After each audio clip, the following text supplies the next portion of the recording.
Hello guys, welcome to our channel English with DA. So today we are moving to next sentence, okay, for spoken English classes. Today we are moving to future indefinite tense. जैसा कि I have already completed all the present tenses and the past tenses also that you can see from the previous uploaded videos, okay. So इसकी पहचान क्या है? Actually इसकी पहचान में last में जो है वाक्य के अंत में गा, गी या गे ऐसे शब्द हमें मिलेंगे. अफर्मेटिव स्ट्रक्चर होगा सब्जेक्ट प्लस विल या शेल का यूज होगा. हेल्पिंग वर्ब के यूज में वर्ब की फर्स्ट फॉर्म का यूज होगा and then you will have to use verb की first form plus object. As it is रहेगा. नेगेटिव स्ट्रक्चर भी केवल नोट लग जाएगा बीच में. सब्जेक्ट प्लस शेल या will plus not plus verb की फर्स्ट फॉर्म प्लस में ऑब्जेक्ट.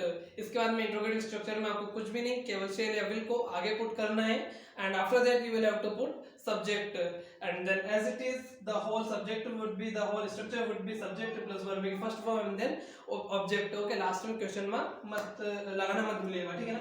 एग्जांपल क्या होगा? इजी एग्जांपल शुरुआत में ले रहा हूं मैं ना. जितने भी अभी तक मैंने सेंटेंस बताए हैं, स्ट्रक्चर्स बताए हैं, इनमें सभी में मैंने एग्जांपल जो है वो सिंपल लिए, इजी लिए हैं.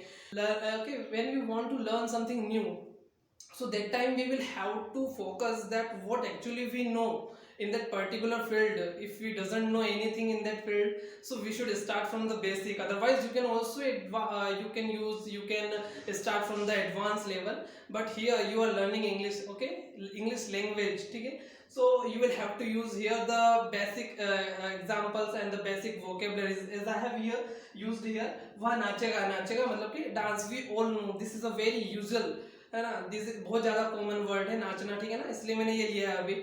Otherwise I have already told you many times that I will definitely bring a vocabulary season after completing the all the sentences and the practice classes also brought by me after. and वह नाचेगा तो he will, ठीक है ना, he will dance. okay, the one concept is also will का use कहाँ कहाँ होगा और shall का यूज कहाँ कहाँ होगा, ठीक है ना.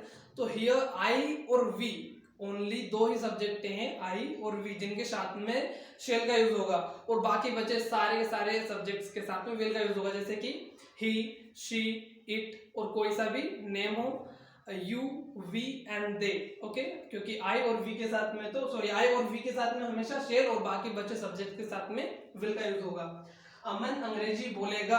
अमन will speak English. Aman will speak English. वे बहस करेंगे. They argue. They will argue. They will argue. बहस करने को इंग्लिश में बोलते हैं आर्ग्यू करना, ठीक है ना. हम निश्चित यह मैच जीतेंगे. सपोज कि कोई मैच हो रहा है, ठीक है ना, may be that may be a cricket match, kabaddi match, volleyball, any match, okay. So हम निश्चित यह मैच जीतेंगे, है ना, गा, गी, गे. तो ये क्या हो गया, फ्यूचर में चला गया. तो निश्चित ही के लिए भी अलग वर्ड मिलाना पड़ेगा. तो हम निश्चित यह मैच जीतेंगे. वी विल डेफिनेटली या सर्टेनली, या सर्टेनली या डेफिनेटली, ये जो है निश्चितता को दर्शाने के लिए एक वोकेबलरी, ठीक है ना. जैसे कि मैं पक्का आऊंगा, आई डेफिनेटली कम. मैं पक्का खाऊंगा, I definitely eat. So friends, here are some examples based on future indefinite tense, okay. So जैसे कि यहाँ पे 8 एग्जांपल्स दिए गए हैं, इनमें से मैं 4 एग्जांपल्स या 6 एग्जांपल्स मैं खुद से बताऊंगा, ठीक है ना. और जो कि टफ जो वोकेबलरीज होगी वो भी मैं बताने का प्रयास करूंगा. क्या वह मुझसे सवाल पूछेगी? Will she ask me question. Will she ask me a question.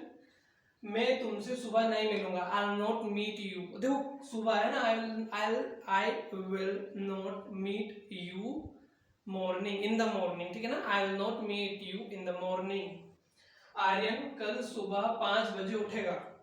Aryan नाम का एक लड़का है जो कि कल सुबह 5 बजे उठेगा. फ्यूचर का काम है, ठीक है ना, कल सुबह. देयर आर 2 टाइप्स ऑफ कल, okay. The one is following and the one is past that has been done, okay, that has been happened, okay. So there are 2 types of कल. मतलब कि कल जो है वो 2 तरीके के होते हैं. एक तो होता है आने वाला कल और एक होता है जो बीत चुका वो वाला कल. तो यहाँ पे आने वाले कल की बात हो रही है जो कि फ्यूचर को इंडिकेट करता है. आर्यन कल सुबह 5 बजे उठेगा. तो आर्यन विल गेट अप या वेकअप. यहाँ सुबह उठने के लिए, देखो सुबह उठने के लिए गेटअप या वेकअप दोनों का यूज आप कर सकते हैं. तो आर्यन कल सुबह 5 बजे उठेगा. आर्यन विल वेकअप या get up at 5 o'clock. Aryan will get up at 5 o'clock. अच्छा, क्या वह तुम्हारा राज उजागर कर देगी? क्या वह तुम्हारा राज उजागर कर देगी? तो विल शी, देखो राज उजागर करना मतलब होता है एक्सपोज है ना, एक्सपोज या रिवील करना किसी को, तो विल शी एक्सपोज यू या will she reveal your secret, will she reveal your secret. Reveal की स्पेलिंग यहाँ पे देखिए आप,